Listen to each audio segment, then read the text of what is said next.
Imagine acordar pobre e dormir milionário.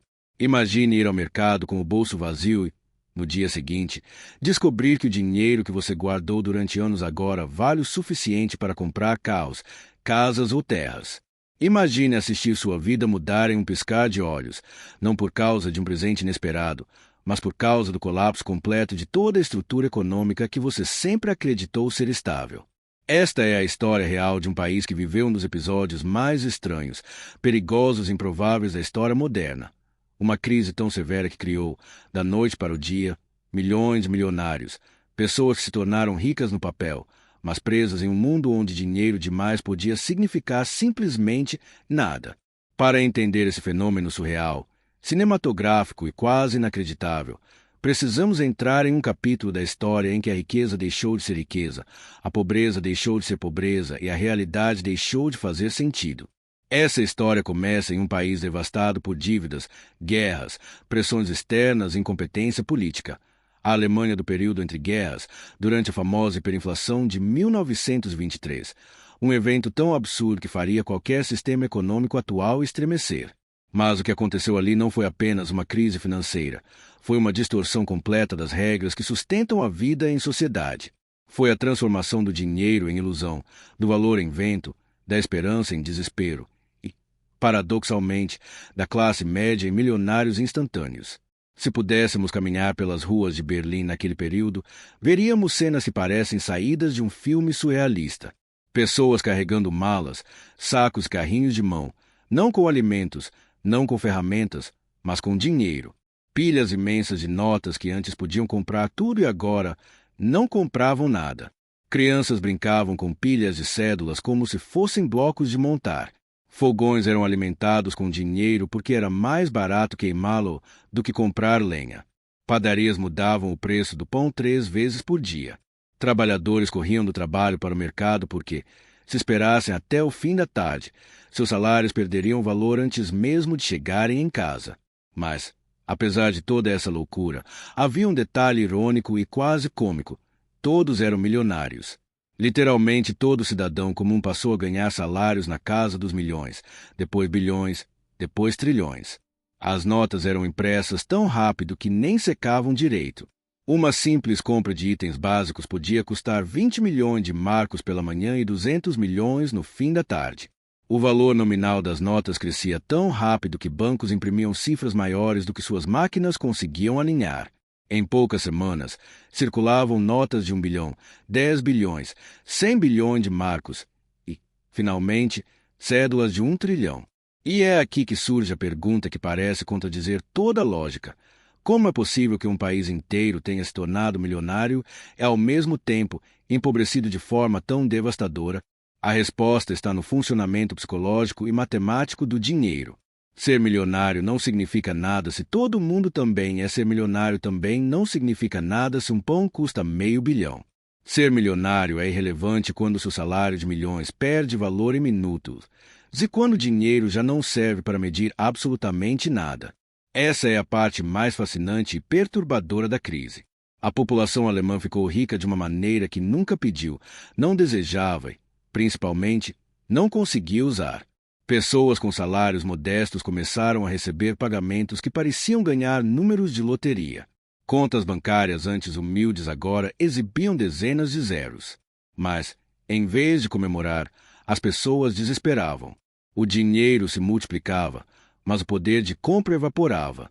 O que realmente importava não era quanto você ganhava, mas quanto tempo você levava para usar o dinheiro antes que ele derretesse em valor. E, ainda assim, havia aqueles que conseguiram se tornar verdadeiramente ricos. Pessoas que entenderam a crise antes dos outros.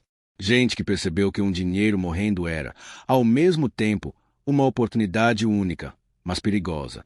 Imagine alguém que, com um pouco de visão e um pouco de sorte, troca suas enormes montanhas de moeda desvalorizada por bens reais, fazendas, edifícios, máquinas, empresas, terras. Essas pessoas se tornaram milionários não no papel, mas no mundo real. Enquanto a maioria via os números crescerem e o valor cair, alguns poucos entenderam que a única forma de escapar da morte do dinheiro era trocá-lo por algo que não fosse engolido pela inflação. Essa história envolve sofrimento, desespero, ganância, esperteza e, acima de tudo, a fragilidade do mundo financeiro. Ela mostra que riqueza e pobreza podem mudar não porque você trabalhou mais ou menos, mas porque o sistema entrou em colapso. Algo tão simples quanto confiar que o dinheiro funciona, algo tão básico que ninguém pensa duas vezes, desapareceu da noite para o dia. E quando isso acontece, toda a civilização treme.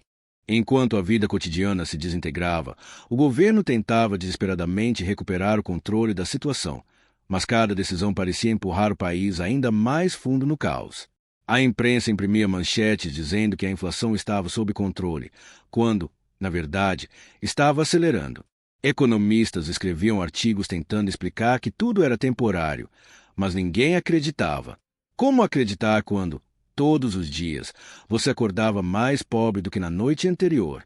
Como acreditar quando o dinheiro que você recebeu pela manhã só tinha valor até o meio da tarde? Como confiar em qualquer autoridade quando aquilo que você sempre acreditou, que o dinheiro era seguro, simplesmente não era mais verdade?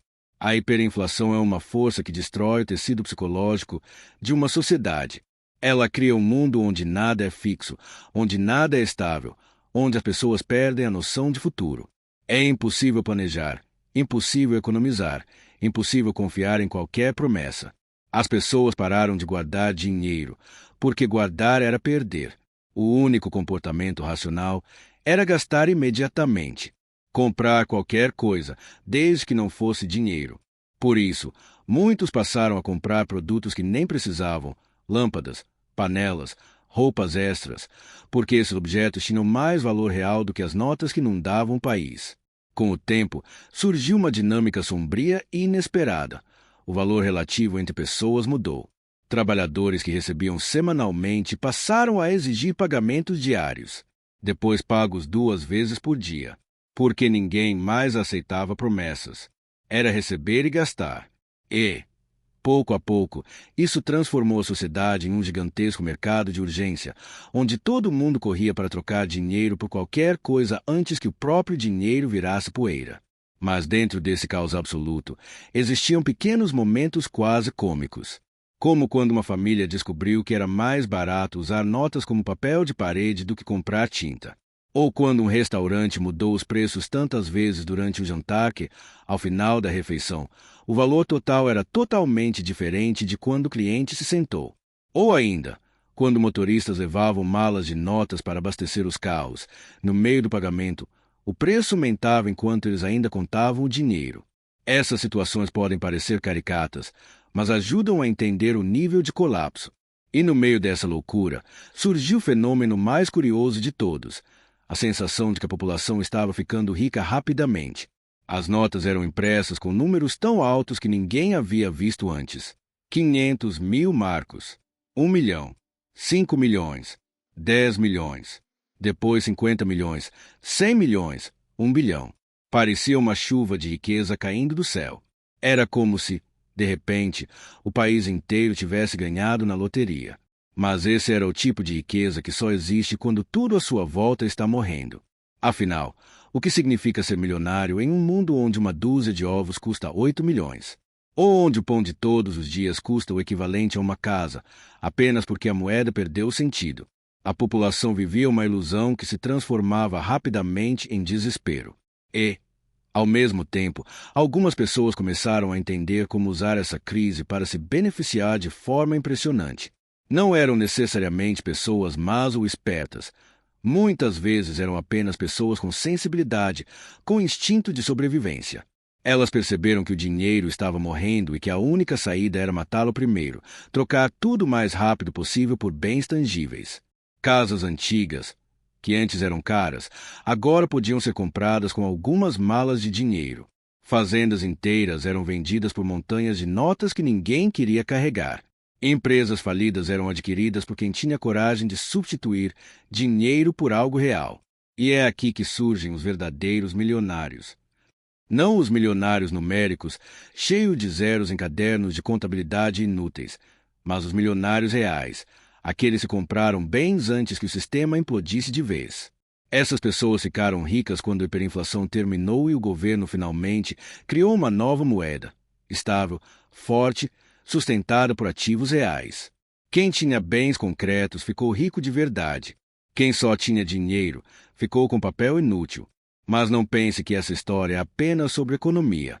Ela é, acima de tudo, sobre seres humanos tentando sobreviver a um mundo onde as regras foram destruídas.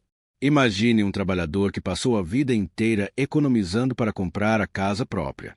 Anos, décadas guardando cada centavo, cada nota, cada salário. E, de repente, tudo isso se dissolve. Todo o esforço de uma vida inteira desaparece como fumaça. É como se o tempo, o passado, o trabalho, o sacrifício, tudo tivesse sido apagado. Isso não destrói só a economia, destrói a alma de um país. Nesse cenário, as pessoas mais velhas sofreram mais. Elas tinham uma vida construída sobre a confiança no dinheiro. Tinham economias guardadas, planos feitos, seguranças construídas. E tudo isso virou pó. Os jovens, ao contrário, se adaptaram rápido. Eles entendiam a lógica da crise melhor do que seus pais. Eles sabiam gastar rápido, sabiam buscar alternativas, sabiam como transformar o colapso em oportunidade. Algumas pessoas viram a hiperinflação como o fim. Outras, como uma porta inesperada para um novo tipo de futuro. A hiperinflação transforma até mesmo as relações humanas. Casamentos acabaram porque famílias entraram em desespero. Pessoas emigraram. Outras foram obrigadas a vender tudo, até objetos pessoais se guardavam por gerações. E, ao mesmo tempo, estranhamente, a crise aproximou algumas pessoas. Vizinhos que trocaram comida, famílias que se uniram, trabalhadores que se ajudavam mutuamente para tentar sobreviver a dias que pareciam nunca acabar. O país inteiro se tornou uma mistura de tragédia e aprendizado. E, nesse período escuro, a economia mundial aprendeu uma lição que jamais esqueceu. O dinheiro só tem valor enquanto as pessoas acreditam nele. Quando a confiança morre, nada resta. Nem números, nem notas, nem governo. Quando a crise atingiu seu limite absoluto, algo curioso aconteceu. As pessoas já não se surpreendiam mais. O que antes parecia absurdo passou a ser rotina. A sociedade inteira desenvolveu uma espécie de insensibilidade diante do caos. Era comum ver trabalhadores rindo nervosamente ao receber salários absurdamente altos, apenas para correr desesperados ao mercado antes que perdessem valor. Era comum ver comerciantes mudando o preço dos produtos com lápis, apagando e escrevendo novamente dezenas de vezes por dia, como se aquilo fosse apenas parte de um jogo estranho que ninguém escolheu jogar. Essa normalização do absurdo talvez tenha sido a marca mais profunda da hiperinflação. Mas toda crise, por pior que seja, eventualmente chega ao fim. No caso da Alemanha, a solução veio com a criação de uma nova moeda, chamada Rentenmark, que substituiu os trilhões de marcos em circulação. Essa nova moeda não era sustentada por ouro, mas por algo ainda mais importante naquele momento: confiança. Confiança de que o governo não repetiria os erros do passado. Confiança de que as regras voltariam a fazer sentido.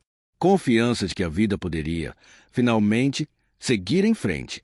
A partir do momento em que o país começou a confiar novamente em um sistema, a economia começou a respirar. Os preços se estabilizaram. Os salários pararam de correr atrás do próprio rabo. O valor voltou a ter significado. E então surgiu a pergunta que ecoa até hoje: como um país inteiro se transformou em milhões de milionários da noite para o dia, apenas para, no instante seguinte, perceber que nada disso tinha valor? A resposta está na natureza ilusória do dinheiro. O dinheiro é uma construção coletiva, uma crença compartilhada. Ele só funciona porque todos concordam que funciona. Ele só vale porque todos concordam que vale. Quando essa crença perde força, quando a confiança desaparece, o dinheiro deixa de ser um pilar e se torna um fantasma. A hiperinflação é exatamente isso, a quebra total dessa crença. Um mundo onde o valor deixa de ser valor. E é por isso que essa história não é apenas sobre o passado. Ela serve como um alerta para o presente e para o futuro. Países ao redor do mundo já experimentaram ecos desse fenômeno. A Hungria, após a Segunda Guerra Mundial, viveu a pior hiperinflação de todos os tempos, com preços dobrando a cada 15 horas. Zimbábue, na década de 2000, emitiu notas de 100 trilhões. Venezuela, mais recentemente, viu seu dinheiro evaporar enquanto a população tentava sobreviver. Em todos esses casos, o padrão é o mesmo: Quando um governo perde controle, quando os gastos ultrapassam a capacidade de gerar riqueza, quando a confiança é destruída, o dinheiro perde sua razão de existir. E as pessoas, independentemente do país ou da época, se veem presas no mesmo ciclo de desespero. A hiperinflação revela algo profundamente humano, nossa dependência da estabilidade. Nós construímos nossas vidas baseados na ideia de que o amanhã será parecido com hoje. Planejamos, economizamos, fazemos promessas, criamos sonhos. Mas quando a base econômica que sustenta tudo isso se rompe, percebemos o quanto nossa vida inteira depende de algo que não podemos tocar: confiança. É a confiança que permite que você trabalhe hoje esperando ser pago amanhã. É a confiança que permite que você guarde dinheiro para o futuro. É a confiança que garante que seu esforço terá valor daqui a um mês, um ano, uma década. Quando essa confiança é destruída, tudo desaba junto. O passado perde significado, o presente vira caos, o futuro desaparece. E é exatamente isso que torna essa história tão poderosa. Não é apenas sobre economia. É sobre vulnerabilidade humana. É sobre o que acontece quando os pilares invisíveis que sustentam uma sociedade se quebram. É sobre pessoas comuns tentando sobreviver a um evento que não escolheram, não causaram e não podiam controlar. Mas esse capítulo também mostra a capacidade de um povo se reerguer. A Alemanha, após superar a hiperinflação, reconstruiu sua economia, estabilizou sua moeda, restaurou a confiança e se tornou um dos países mais fortes do mundo. A crise deixou cicatrizes profundas, mas também ensinou lições cruciais sobre responsabilidade fiscal, sobre disciplina econômica, acima de tudo, sobre a importância da confiança coletiva. O trauma da hiperinflação moldou gerações e influenciou decisões políticas durante décadas. E, paradoxalmente, a experiência de ver o dinheiro morrer fortaleceu a obsessão nacional por estabilidade, eficiência e controle, características que definiriam o futuro do país. Quando olhamos para essa história hoje, ela parece distante, quase surreal. Mas basta analisar o mundo atual para perceber que nada impede que algo assim aconteça de novo. Inflação crescente, dívidas gigantescas, tensões políticas, impressão excessiva de moeda.